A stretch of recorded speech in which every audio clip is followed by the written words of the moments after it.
Hi, I'm David Ezekiel, transitional pastor for the First Federated Church of Peoria. Welcome to our midweek moment. Have you ever been lost? I'll bet you have. Were you in the car? Or was it in life? Or maybe it was after a loved one left or maybe even died. And you struggled, maybe even desperately, to find ways to get where you were headed, or maybe even to get back to what you once knew. And I'll bet it was hard.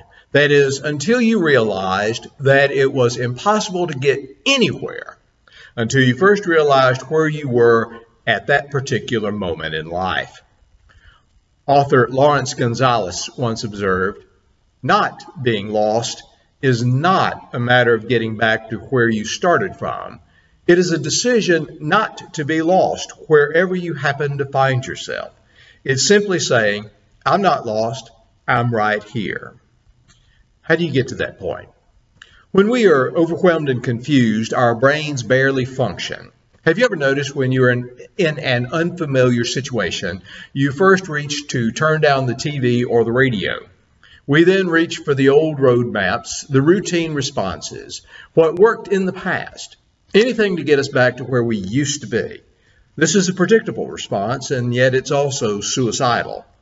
If we keep grasping for things to look familiar, if we frantically try and fit new problems and situations into old ways of thinking, we will continue to wander lost and eventually collapse from our confusion.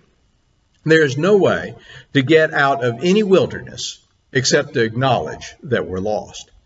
No matter the circumstance, recognizing our situation usually leads at first to even wider grasping after old solutions.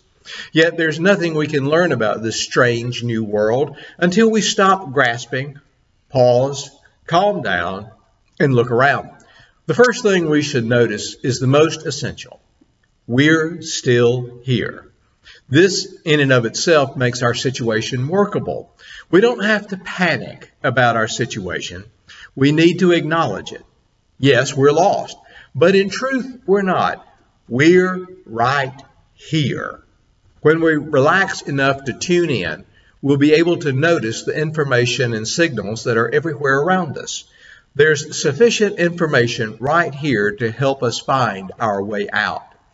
But we have to be willing to stop, look, listen, and admit we don't know. To navigate life today, we definitely need new maps. Our old ones confuse us unendingly.